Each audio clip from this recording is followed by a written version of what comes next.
Shivatsangam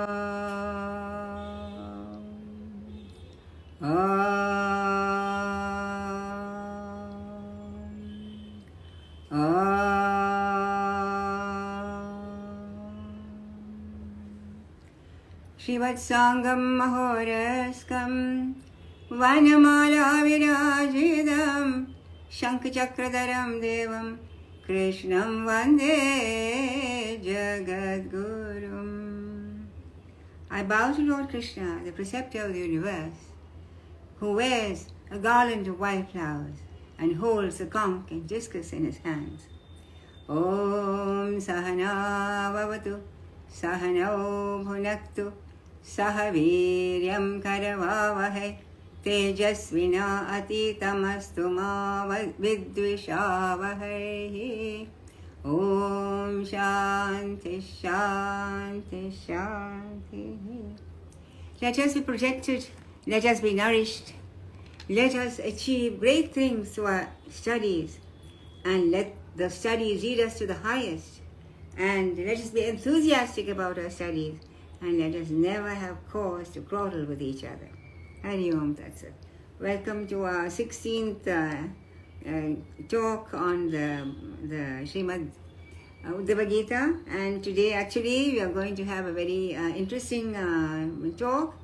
And so we'll start with, I'll just go back to Uddhava's questions. The previous session, Uddhava's question was, Uddhava said, "O Lord, please teach me about the ritualistic method of worshipping you." Many rishis like Narada mentioned that this is the best way to worship you. Even Shiva has given this path to Parvati, and this path, another thing is that it is open to all varnas, as well as to women or Shudras and lower castes and so on. Of course, he means the pujas and other rituals which we normally follow. So this is a very interesting thing for everyone, because we all want to know how to do puja, how we should, what is the esoteric significance of puja and so on. So Krishna said, there are numerous ways of worshipping me, but I shall give you some hints as to the order in which things have to be done. Ritualistic worship has three forms: those based on the Vedic mantras, those based on tantras, and those that mix both. One can worship me with any of these paths depending on one's aptitude and liking. Now, one can do ritualistic worship in an image, or a yantra, or in the sun, or in fire, or in water, or in a holy man, or even in one's own heart. Before starting the puja, one has to clean oneself thoroughly. That's very important. For every one of our pujas, it's very important for us that we take a bath, brush your teeth, wash yourself, and clean yourself. And while bathing, one should chant mantras from the Vedas or Tantras in order to cleanse the mind. People insist, the Purusha Sukta is often given, or the Narayana Sukta to chant as you say or take your bath. If you don't have that, you can just say Om Om or Gayatri. Not Gayatri. I think just plain Om is better. Now, having taken this purificatory bath, the devotee should first collect all the necessary ingredients for the puja. That's very important. Keep everything ready. Then he should sit on some darba or kusha grass if available, otherwise some other clean seat facing east or northeast. A vessel with Ganga Jal and some clean water should be kept and should be concentrated with flowers, sandal paste, etc. If you don't get Ganga Jal, don't worry. Whenever you come to Rishikesh, take a big bottle with you. It will last forever. It never gets bad. So you can fill your pot with ordinary water, clean ordinary water, and you put a few drops of Ganga Jal, and the whole water will be totally purified. So that's why in olden days, people who came from the south would always take Ganga Jal in a copper vessel back home to them, and they would keep it in their puja rooms, and they would use it only at the time of death, and it would never get bad. It will be as clear as crystal. That is the greatness. That's why the rishis always said the purity of the Ganga can never be defiled. Even though nowadays we are trying our best to defile it. We put everything, all our plastics, all our dirt and filth. We worship the river and we put all this in. What sort of worship are we having? It's really sad that we cannot even We cannot even keep our rivers clean because the rivers are the arteries of this country and therefore the arteries of this body. So it is absolutely essential that we keep the rivers clean if we want to be healthy. So then you keep the pot like that and on one side and with all Ganga Jal and something else. And as I said, and after that, all the water for the puja, like abhishekam, cleaning and so on, should be done with water from this vessel. Then you should meditate on the Lord. Here he said, meditate on me, that means Krishna is talking. So meditate on Krishna in the heart chakra with the sound of Om, Om, Om. That is to say, while you are saying that Om, you are usually, I say not only just Om, because I'm talking especially to Krishna. I always say Om Namo Bhagavate Vasudevaya. And by chanting this, what happens is that you touch the chakras. Om Namo Bhagavate Vasudevaya, Om Namo Bhagavate Vasudevaya, Om Namo Bhagavate Vasudevaya, Om Namo Bhagavate Vasudevaya, Om Namo. All the 7 chakras, and you have kind of revived all of them. They are all in an expectant mood now to receive the Lord. So you are actually, with that mantra, you are really not only cleansing yourself, but also making your whole nerves and everything inside one with that Narayana. You become one with that.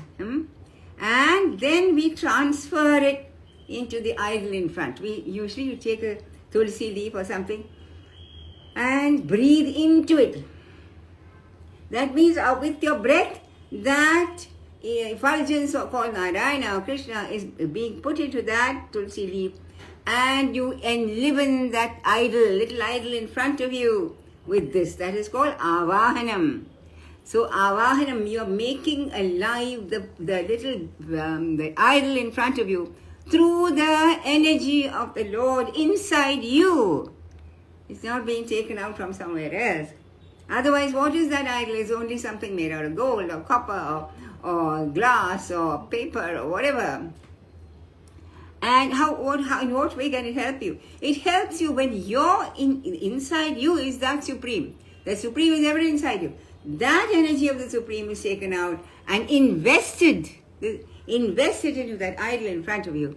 And that is called Avahanam. This is the first step of this thing, okay? So the divinity in oneself is what has been transferred to the inert idol.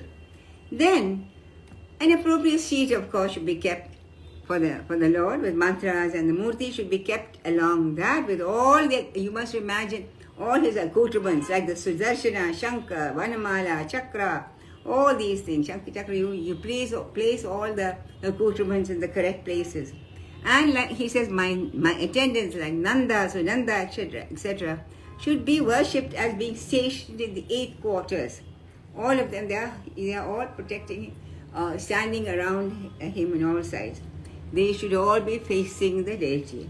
Then the murti, we take the murti and should be bathed with appropriate mantras, like the Purusha Sukta, for instance, after which the murti should be wiped and placed on the seat. Now remember, when you bathe it, you can use milk, but remember only pure cow's milk, not buffalo milk. Pure cow's milk, then maybe sandal paste, and then rose water, and eventually finally Gangajal. Okay. Then you should keep a cloth for wiping that particular murti. Keep it there, and that should be kept there on the little stand or whatever you are putting him for. And then you say Vastram Dadami. Vastram. That means you give some. Now all these have specific mantras, but I'm not saying that now because it's just confusing you. So after the bath, what do you do? Obviously, you give him wearing apparel. So give him wearing apparel. After that, ornaments, all separate ornaments, Makara Kundala and the Kaustubha and all these other things. Then the garlands, if you have good garland, you can put. And then you put sandal paste on him like that. And then after he's seated there properly, then there's something called padya. That is, you give water for washing the feet. Because he's sitting on the throne with the feet in front. So you wash the feet. Just like when in olden days when a guest came, you always kept water outside so that you wash the feet of the person before bringing him. Argya, then argya is there, the washing the mouth and whatever you want. And achamanya, which is for cleaning at the end. Offering should be made out of sandal paste, flowers, whole rice, deep, doop, naivedyam. On special days, special things can be offered. Now, this is a general way. I will take it in one by one later. Now, he says, what, oh my God, there's a little monkey coming to watch me over here. Hello, monkey. Do you want to learn about puja? No. Okay, so he says, he's one by one he's telling you. What are the 8? There are 8 types of images, he says. 8 types of images which I can be worshipped, he said. Those made out of stone, wood, metal, sand, precious stone. Those drawn on the floor, pictures, and those that are mentally conceived also. Remember, that's also amazing. If you don't have any of these and you're traveling by train or plane or something, and you can't whip out your little, household belonging to Krishna, then you think of him mentally conceive it. And images are 2 kinds, of course, fixed and movable. This you all know. If you worship a fixed image, like in a temple, into which the deity has already been invoked, then you don't have to do avahanam again. Because the avahanam is a method of invoking the deity to come and take his seat in the image. And udvasa or visarjana is the last thing you do, by which you take back that essence or energy which you have put it into from yourself. You take it back and you take a flower, and exactly as you breathe out during avahanam, you breathe in during udvasa or visarjana, and that means you're putting it back into yourself. That energy is brought back into it. So it's a very beautiful and scientific thing. It's not just anything. Puja is not anything at all. Now, in some, of course, as he said, in a murti, in the temple or something which has already been invoked, you don't have to do the avahana. But also in a saligram, if you are worshipping a saligram, you don't have to do avahanam because his presence is always there in the saligrama. And except in photos or those yantras which are drawn on the floor, a ceremonial bath or abhishekam is essential. Always the murti has to be given a bath first. If the worship has some desire behind it, then all the choicest types of offerings should be made. You have to go out and get expensive stuff and this and that because you're doing it with a purpose. You want some result out of this thing. If it's without desire, you're just doing it for the love of God, then the devotee can worship me, he says, with any green ingredients that he has at his disposal. And he said once when Adi Shankara had gone for a bhiksha in one place, this poor woman, she had nothing to give her. She was very poor, nothing to give her. The sannyasi has to be given something when he appears. Then she looked around and she found one small dried up amla fruit in her kitchen. And she, with great difficulty and very shy, she went and offered it humbly to Adi Shankaraji. And that is when he composed a great stotra called Kanagadhara Stotram. That is then suddenly she found that amla fruit, golden amla fruit was dropping from the skies all over her. So that is why he says that what is most important is that if you are doing it without any desire for anything, then whatever you have, the choices or whatever you have, you can, just doesn't mean that you have to go around trying to get the best, any of the most expensive fruit, nothing of the sort. Whatever you have which you think is you love and you like to give, that is all right. Because then of course he said if the puja is being done in the heart, then naturally all offering will be mental. In that case, you can offer him anything. Or you have to offer him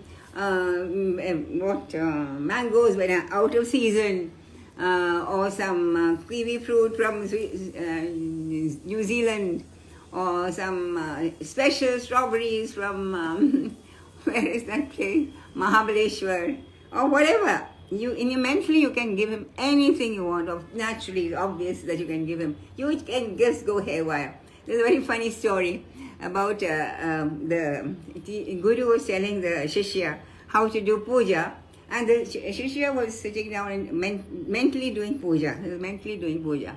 Then the Guru noticed this man was he was saying. So Guru slowly nudged him and said, "What's happening?" he says. So the Shishya said, "Look, hey, look at this, Guru. This garland is not coming over the head. Garland is, I'm trying to put it in and it's not going." So the Guru laughed and said, "My dear, you're doing mental puja. Can't you give him a big garland?" So that's the type we are. We are so stingy about all these things that even mentally we will stinge on the things that we are going to give Bhagwan. So all in the mind, everything will be mental. Now in the worship, now he's taking one by one. In the worship of fixed images, abhishekam, ornamentation, all very necessary. You have a little figure in front and you are doing abhishek. I told you already, we can do abhishek with anything. With doodh, with milk, then fruit juice, or anything that you like. Then eventually Ganga Jal and then rose water to make it. If done on the floor, very important is the location of the deities. Like different deities, you have to put in separate direction. The proper direction is like, and this thing of the fire is to the south and so on. When worship is done in fire, then like when we do Havan, some people do worship only in Havan. There you should done with plenty of ghee. If it's done being under sun, you can worship the sun. Many people have worship only the sun, and you have to do tarpanam. That is, water is to be poured, tarpanam, and mantras like the Gayatri mantra are very important when you worship the sun. When it's done in water, again, people who stand in Ganga and all and do offering. That is to say, all the 5 elements you can do puja to. Why? Because the 5 elements are what makes up our body, what makes up the cosmos. And very interestingly, puja is very, very important because it is as good as meditation, Because in fact, I find it's even better than meditation, because in meditation what happens is you have to shut out all your ears have to close, eyes have to be closed. As far as, if you can't close your nose, of course, but because you get a nice smell from the kitchen immediately, your mind will go to that. So in meditation, the 5 senses are your enemies. You have to close them as much as possible. See no evil. In puja, just the opposite. In puja, what you do, the senses become your friends. And we are offering through the senses those 5 elements which he himself has given us to us. So everything, all the 5 senses are activated and energized, and they're happy to be doing that puja. They don't have to be shut out. That's the greatness of puja. For instance, let's start with the sense of, the first thing, sense of smell. The sense of smell is activated by the dhoop and the flowers and so on which are there. Then the sense of hearing is activated by the sound of mantras and the sound of singing or whatever you're doing. That sense, the ear is also very happy. Then these eyes, of course, are extremely happy because the altar is arranged so beautifully in front of you, and every little thing you can look at the sun. The eyes are always focused on that. So and then touch, of course, when you touch the softness of the flowers, you're giving Om Namo Bhagavate Vasudeva, Om Namo Bhagavate Vasudeva, Om Namo. So that touch is also there. Finally, sense of taste. Sense of taste, of course, immediately there is no immediate satisfaction. But you know that at the end of the puja, you're going to get a nice, delicious prasad. So taste also. So the 5 elements of which our body and this huge this planet is made out of, that element, what else can we use? Those very elements we are using in order to give it as a special offering by us to him. After all, what can we offer? There's nothing we can offer. We have nothing of our own. We have nothing of our own. Can I claim that because I have fostered this rose and it has got a little rose bud is there? Can I say that I made this rose? I cannot. So nothing in the world is really ours. So what is given by him, we offer back to him. But what we can offer especially other than that is the love in our hearts. With that love only we are offering. So it's an amazing thing. As I said, puja, rather than making the senses your enemies, you make them your friends. So all the senses are totally focused on that puja. So totally focused.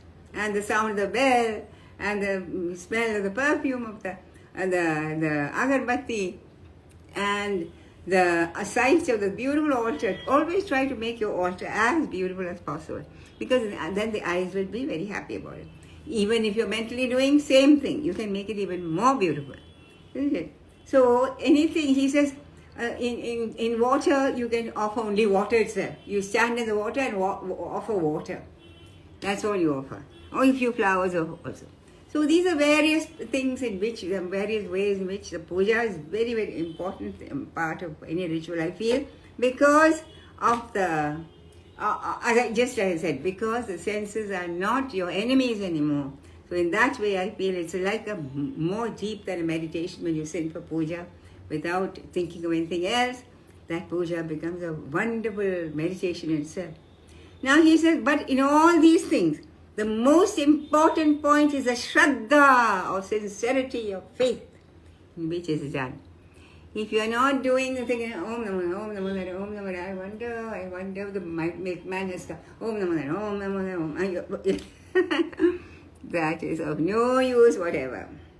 That flower taken up, put near your heart, Om Namo Bhagavate Vasudevaya, and left very, very beautifully and with great faith at the feet, at his feet. One by one you take and put it at your heart chakra, because the heart chakra is the one which is most elevated and important during puja. So that the most important thing is the shraddha, or sincerity of faith, which is done. And he said, even if my devotee offers me only water with faith, I shall happily partake of his offering. Today maybe he doesn't have anything else. He may be a very poor man. He has got nothing else. Maybe a few drops of water. Give it to me. I shall be happy with it. So naturally I will happily partake of anything he offers, provided it is offered with love and faith. This is a very important part. That we may offer the greatest riches and lovely types of fruit and cooked kheer and so on. But if it is done without faith, it is of no use for him. Flowers, incense, sandal paste, food, etc., all are welcome, provided they are given with faith and love. Now we'll come back to that again. Now he's talking about worship in the fire, like havan. In the havan, the fire should be lighted in the sacrificial pit made with the correct measurements. They're very important. If when you are doing havan, see that the pit is made with the correct. You can get very good ones in Shanti Kunj, in Rishikesh. They make very beautiful havan kunds of various sizes. And of course, all towns, I think, nowadays they sell, because it's become a kind of a fashion to do a havan.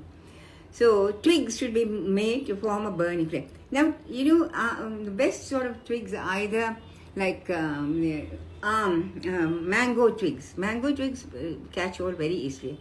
Or if you can get devataru, which is very difficult, you can get. But other twigs also, like banyan and all, are very good. So darba grass should be placed round that the pit or the little vessel we are doing.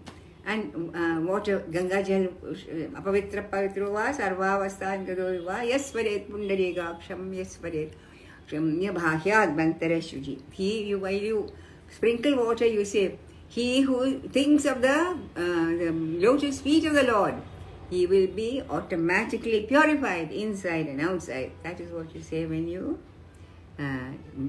sprinkle the water. And the offering should be placed to the north of the fire.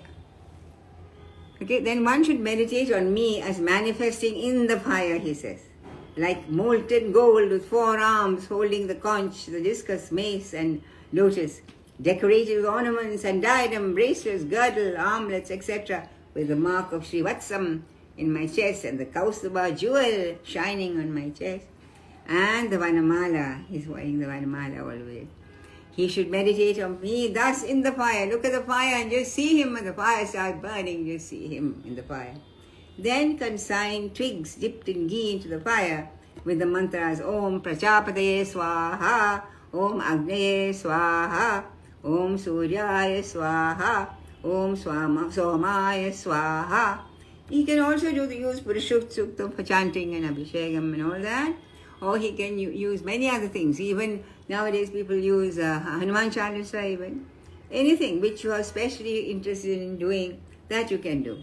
Then flower offerings, prostration will be done, manifesting in the middle of the fire. The middle of the fire, you are seeing the Lord manifesting with all his equitables. Food offerings should also be made not only into the fire, but on 8 sides of the pit for my attendants, he says. He's already said that before, he's making clearer now. All the attendants shall be done.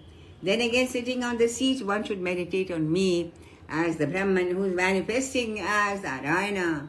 It is only one, there's only one force, one power, that is the Brahman. And now he is manifesting as Narayana. After the puja, water should be offered to wash the mouth, Achmaniyam, as well as offering of Tambulam, Kalpura Tambulam, betel leaf, etc. Now, interesting thing, why as I said, everything in our culture has a very good either health or scientific idea. It's been apparently now they found out that the lime, the tuna in the meat is one of the biggest sources of calcium. Even a tiny bit of that tuna, we always put only a tiny bit. That is enough for your needs for that day of calcium. So it's easily digestible along with the betel leaf, which is again a very high source of all sorts of, this again a very good thing for digestion also.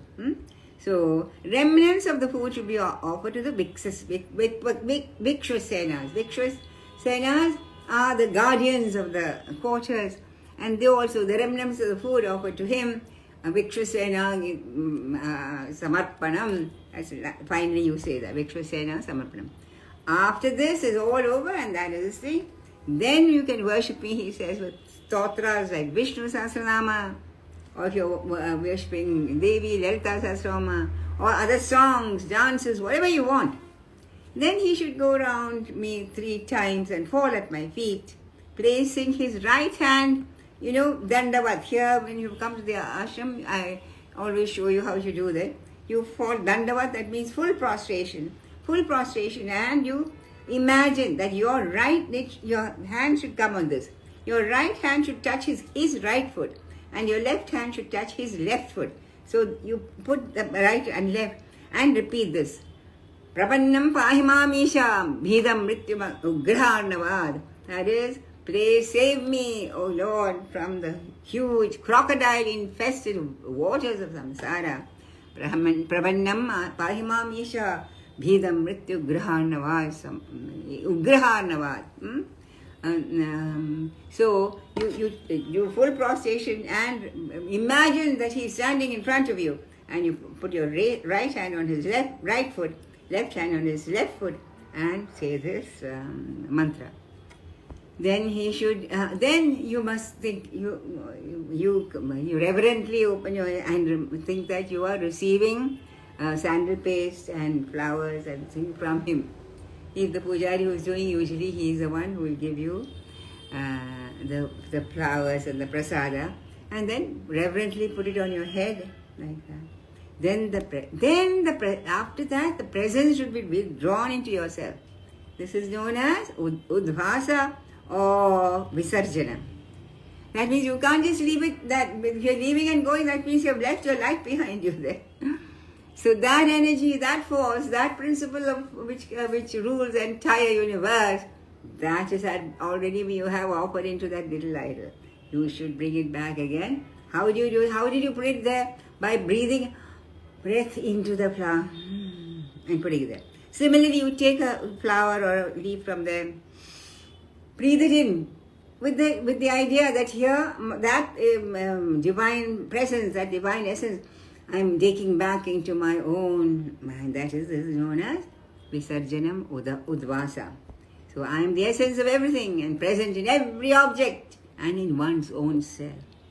So worship of me can be done through any object or image that simulates faith. That is the greatest of the Hindu Sanatana Dharma, that because we believe in that force which impregnates every single thing or creature or every blade of grass or a speck of sand up to the heavens and the stars and the planets. So there is nothing that we cannot worship. In fact, in order to make us understand this, we have been given an elephant god, we have been given a monkey god, we have been given the cow, we have been worshipped a river, we have been told to worship the mountain. Why? Because we must understand the fact that God cannot be confined to the human body alone. All other religions think of God as some human person sitting up above in the heaven. We don't do that. Our God is here every minute, every second, every breath we take a breath of that divinity alone. So that is a great message. That's why, as I said, people think, oh, stupid things. How can you think that God is in a monkey or God is in an elephant? God is everywhere, my dear person. That you should tell them, but they don't believe that. Unfortunately, they don't believe. So that beautiful cosmic view of things is apparent only to the Sanatana Dharma. So so everything is there. Everything is so there is nothing that we cannot take as a form of God and worship it. There is nothing that you cannot do that. Everything is a form of God alone. Ishavasyamidam sarvam is what the Upanishad said. That means, where does God stay? Where does God stay? Does he stay in heaven? Does he stay in hell? Does he stay on the earth? Does he stay in some other place? Is he in one of the yogas? No. Ishavasyamidam sarvam. Idam sarvam. That means everything that you can think of in this cosmos, there he stays. Vasya. Isha, Vasya. He stays in every single thing. So his house, his abode is everywhere. In every speck of sand, in every star that glows in the sky, in the sun and the moon and the stars and the waves and the ocean, everything in the river. He stays everywhere. Ishavasya vidam sarvam. So then that is the greatness of the worship or puja in Sanatana Dharma. It is a wonderful thing which Bhagavan has given to all of us. Nobody, now other Vedic rites and havans and big type of, yajnas and yagas and all these sort of things, only the Brahmins could do because they know the mantras and the tantras and yantras for all that. But this ordinary puja which he is giving, is open to every single person. No caste, no creed, nothing is missing. All that you need is a heart filled with love for God. If you have that, then you can worship in any image of your liking. There's no problem at all. So faith is this stimulates faith. That faith is stimulated by that image. Afterwards, you start thinking that the image itself is, but that is not so. Image is only something which you activate during every puja with the divinity which is in yourself. Remember that always, very important thing. That little image there is activated, becomes the Brahman itself, or Vasudeva itself, whatever you want to project him as. That is through the divinity which is inside you. So this is a very important thing. So faith is the most important thing in the efficacy of worship. Remember that. Puja, the only thing which is most important is faith. And as he says, you can always even do mental puja. when you are traveling or something like that, you can do mental puja. There's no, you don't be lazy and say, today I don't have anything. What, I don't have anything. How can I do puja? You can do puja if you have your mind. Close your eyes and you can offer the most amazing delicacies which you can't offer usually because you don't have it. In that mental puja, you can offer him the world. You can offer many things that you want. All the things that you love, you can offer him. And you really have it. And if it's offered with faith, he will certainly have it. Then Udhhava asked a very amazing question. Supposing I'm traveling in a desert and I can't even get water to offer you, what do I do? He says. I'm traveling in a desert and usually every day I do puja. But there's nothing there. There was not even some water. Only some water which I had already drunk from. What can I do? Krishna says, oh Udhhava, as long as the tears in your eyes have not dried up, there is no problem for you, he says. Udhhava, has the tears in your eyes dried up? One drop from my devotee's eyes is more precious to me than any diamonds and pearls. It's a beautiful answer that Bhagavan gives Udhhava. He says, has your eyes dried up? The water in the desert has dried up, but have your eyes dried up, Udhhava? If they have not dried up, one drop is as precious to me as all diamonds and pearls. A devotee who worships me in all fashion with faith will attain that auspiciousness here and hereafter. So he says, then he comes down to a lower level and he says, those who can afford should make temples with gardens and donate cultivated land for the upkeep of temples. That's why in previous ages, all the kings of the land used to donate a lot of land for the temples, which have now been all taken up by the Waqf board. Unfortunately, we have not fought for our temples. We have allowed them to take as they want. We are so generous. So, he says those who can afford should make temples with gardens, donate cultivated land for the upkeep of temples. One attains me through wholehearted devotion, wholehearted puja is done without any desire. Of course, there is something called sankalpa at the beginning of puja, in which you make a sankalpa with all the people who have mentioned their names and what they want for them. You can make a sankalpa for the health of your near and dear ones, for your children, for your parents, your husband, your wife, whatever. That is there. But it can also be done without any desire. That is the highest of all, is done without any desire, because God knows what you need. He knows what's in your heart, and He will provide you with that. So the wholehearted devotion without desire, the highest of all. Now he says, those who misappropriate, that's coming here, misappropriate temple funds will become worms in their next birth. So look at all these people who are misappropriating temple funds as well as temple lands and temples themselves. Think of it. Think of what's happening in Bharat today. Think of it. Just amazing that temple lands being grabbed like crazy by, I don't want to mention who all these people are, but they're being grabbed like crazy. And temple funds are being misappropriated by the state governments themselves, because they are the ones who are now controlling the temple funds. Once they were in charge, the temple committee itself was in charge of the temple funds. Now, no, the state. And they misappropriated all it. And it's very obvious that everyone. So, such people, he says, will be born as worms, filth, who have to struggle and make their way to in their next birth. Their accomplices, those who help them, will also get the same fate. So when we keep quiet and do not fight for our dharma, we do not fight for our rights, we become accomplices in theirs. It's high time that the Hindus, all of us, the young of our generation, should rise up everywhere and fight for our rights. Hindus have a right to their temples. We want to keep in control of our own temples. Why should they be controlled by the state?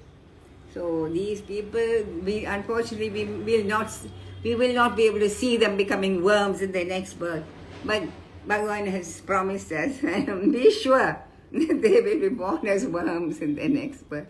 But unfortunately, we will not have the joy of seeing them worms. So this is the main thing about puja, which a lot of people have asked, used to ask me, I said, puja is one of the greatest, in fact, as I said, I always say, when the puja is done with great faith and with concentration on what one is doing and the mantras which are being said. Now remember the many other mantras which are also there for each offering. Dhubam agrabhyami, Dibam Ashman, Dadami, and so on. So these mantras are there. But even if you don't know any of these mantras, if you can just do the offering in your heart, that is itself good enough. Okay? That is a great thing about puja. Now, next he talks again. He has already touched on Jnana Yoga, but again he is talking on Jnana Yoga. Since he says, since the whole world comes to that, he's talking from the perspective of Sankhya. Sankhya postulates two forces, Purusha and Prakriti. And both are eternal. According to Sankhya, both Purusha and Prakriti Purusha is the light Brahman, the uninvolved witness. Prakriti is the force, the enzyme or the force which runs this thing. Without the engine, the car cannot drive, cannot go. But without the driver also, the car cannot go. But the driver is most important because the driver is the one who chooses the route and so on. But the driver is helpless without the engine. So that is the good example of the Purusha Prakriti combination. Purusha Prakriti combination is like the driver and the engine of the car. It should be seen as a unified whole. We see that everything is a unified whole. Therefore, he says, stop praising or criticizing anyone for his actions, because they are being led by the gunas. The gunas, we have already said, he has already discussed that. The gunas of Prakriti are what is through which Prakriti works, and because of which the unbound, eternal Purusha thinks himself to be a bound and very feeble creature, which is as a jivatma in the person's. So he says, you should be knowing that each person is bound by this guna. Stop praising or criticizing others. They are being led by their own, the Prakriti is being leading them. If you do that, if you start praising or criticizing, your mind will come again under the sway of duality and become unhappy when things are good, unhappy when things are bad. Happy when things are good. In the dream state, the jiva is in a false world. The dream state, when it dissolves in a false world, because it's a very world actually, the dream state is a world exactly like the waking state. Because in that dream state, everything that you do in that dream is the correct thing. Just like here in this waking state, everything that we do is correct. This is if you follow the rules of the waking state, that means that you can't jump off a cliff without getting smashed, and you can't eat poison without being dead. So similarly, in the dream state, there are also many rules. If you follow the rules, the dream will be a very good dream. When the dream dissolves into deep sleep, there is total unconsciousness which resembles death. Actually, at the time of death, it is like you have stepped into a deep sleep state. Suddenly, everything as you know it has fallen apart. Nothing remains there which you know.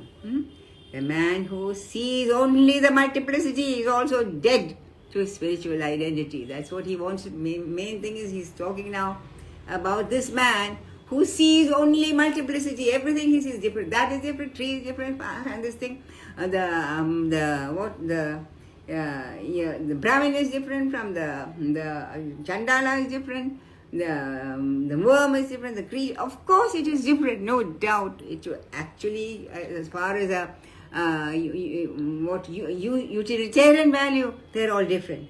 But the man of enlightenment is one who sees everything is being activated and motivated, and by that one Purusha. That is what Sankhya says. That one Purusha alone, and that Brahman alone is one who Jiva. So the jiva loses all self-awareness both in deep sleep and in death. It loses all self-awareness, becomes agitated both in the waking state and the dream state. In the dream state also is agitated. The brain waves, when they used to measure brain waves during the dream, it's very, very similar to the waking state. Very agitated. See, they have found they can put on things and find out whether man is dreaming or whether he is dreaming or whether he is awake. I mean, or his deep sleep. So both you'll find the brain waves are very agitated. And both the rope as seen as a snake has the power to generate fear, isn't it?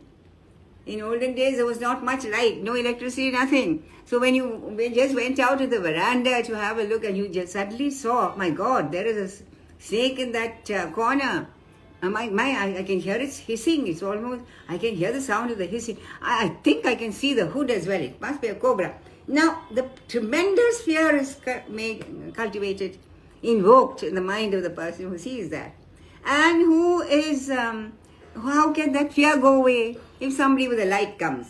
Somebody comes with a old, ancient, old-fashioned light and you stupid, is this a snake? This is only a rope which that man was, he had taken it for tying some firewood and he had thrown it there in the corner, and that is the rope that you're thinking mistaking for a snake. Exactly the same in the world. The rope of the snake has the power to generate fear when you think of it as a snake and not as a rope. So the other responses in this here, even though like the snake, it has no true reality. Neither the dream, the dream in which so many horrible things are happening to you and you are running for your life and the tiger is chasing you, that has absolutely no meaning when you wake up. Similarly, all that terrible manifestation of fear and greed and worry and agitation and anxiety which you are going through in this state, all that has only as much reality as the tiger you saw in the dream. When to the waker, he was waken up, it has no true reality, exactly as a snake has no reality when seen when the light comes. He who realizes all these changing states are nothing but the Atman is the true seer. Through all these changing states, the Atman alone remains unchanged. It is a witness constantly of the good and bad, happiness and unhappiness, high and low and beautiful and ugly and everything are nothing but the Atman, the true seer.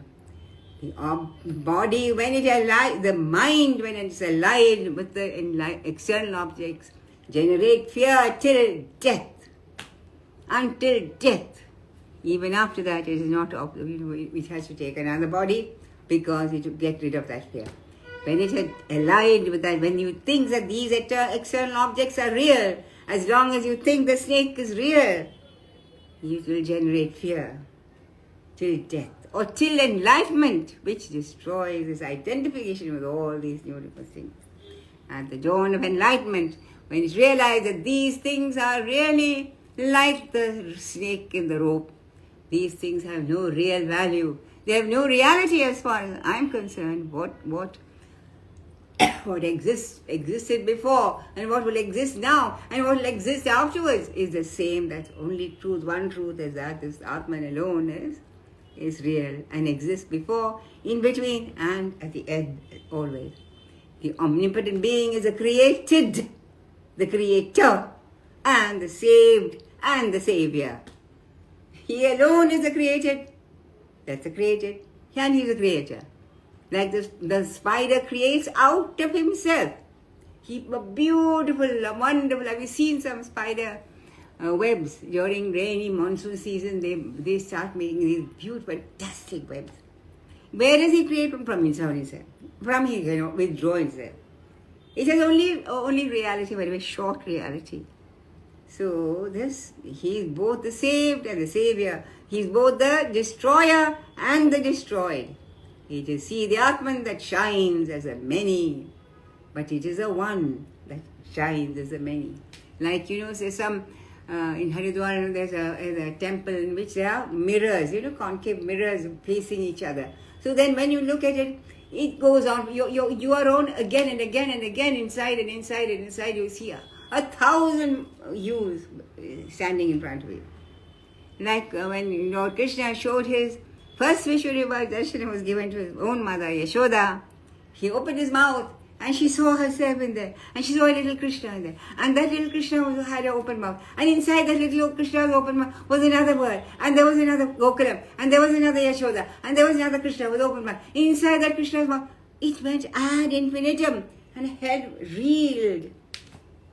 This is a beautiful example which is given in the Puranas to show how there is only one truth.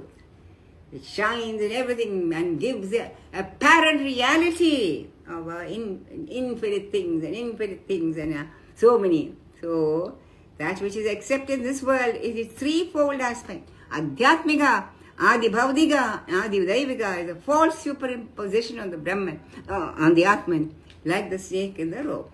He has already described the meanings of Adhyatmika. Adhyatmika is the Atman itself. Adi Bhavdiga is what we imagine the world to be. Adi Daivika is that particular deity which gives reality. For instance, the Daiva of sight is the sun. Without the sun, that is without light, we cannot see, even though eyes are good. So each one has threefold. The Adhyatmika, the Atma should be there. The object of his vision should be there. And the deity which lights up that particular thing should also be there. So that is Adhyatmika, Adi Bhavdika and Adi Daivika. False, all three are false superimpositions on the Atman, like the snake and the rope. The world constituted of three gunas is a creation of my Maya, my power, he says. It is not something in reality. It's like the spider's web. It has no true reality. I can withdraw it whenever time is there. Project it. When time goes out, I withdraw it. One who has intellectually understood and spiritually realized this truth will neither praise nor blame anyone, and will go about in the world like the sun, that is totally unconcerned with what goes on under him. The sun, will light up like even a road lamp on the road, The lamp will light up a person who is fighting with another person. The same lamp will light up a person, two lovers going arm in arm with each other. And the same lamp will light up a beggar who is trying to eat up something. But the lamp itself is untouched by any of this. He couldn't care less, which was a murderer under him, or the lover under him, or the beggar under him, like the sun. The sun is totally unconcerned with what goes on under him. You must understand with your reasoning that everything that's a beginning and an end is false. If everything has a beginning, it will have an end. And that is false. What is reality is that which is beyond the three states of time, past, present and future. It never came into beginning at some time. It never came to an end at another time. Therefore, it is not there in the middle either. That which never had a beginning will never have an end. And therefore, it has no reality in the middle either. That is what you must understand. You understand? That the world, that everything which has a beginning and an end is false. Because if it has a beginning, it must have an end. And therefore, in between also, it's false. It is not absolute reality. Reality, according to Hinduism, must be something which is unchanging in all the three states of time, past, present and future. That which is unchanging in all the three states of time, past, present and future, can be called reality. Everything else is illusion. Hence, he says, be detached, Udhhava, with everything. So next, here's Udhhava asks a question of transmigration cannot be had by the Atman, which is pure self. It can't happen to the body, which is inert substance. And it cannot happen to the Atman, who is pure self, free from attachment. Then, who has this experience of samsara? Is his next question. And that we shall do next Saturday, okay? Next Saturday, that is I think 19th or something. I think that's our next class will be 19th Saturday. Okay. So this is a very, very important. I hope a lot of you have just heard it, and some of you are asking questions. As I told you, I cannot, disturb my flow of thought by answering questions. But I'll be really happy to answer any question you want tomorrow. We will meet again at 11 to 12 tomorrow, and I'm happy to answer any questions that you like. God bless you. I hope many of you have listened, because it's a very important aspect of this thing. Main thing that you have to understand, puja can be done by one who has faith. That's the most important quality in all puja, is faith and belief and love for the Lord. Okay? And that's it. Om Sarvesham Swastir Bhavatu. Sarvesham Shantir Bhavatu. Sarvesham Purnam Bhavatu. Sarvesham Mangalam Bhavatu. Sarve Bhavantu Sukhinah. Sarve Santu Niramayah. Sarve Bhadrani Pashyantu. Ma Kaschit Dukkha Bhave. Om Shanti Shanti Shanti. Hari Om. That's it. Loka Samasta Sukhino Bhavantu. Loka Samasta Sukhino Bhavantu. Loka Samasta Sukhino Bhavantu. Let me all wish you a wonderful Dasera and Vijayadashami. May the Goddess bless you all with all your spiritual endeavors. May they take you to the very highest. Hari Om. That's it. God bless. Hari Om.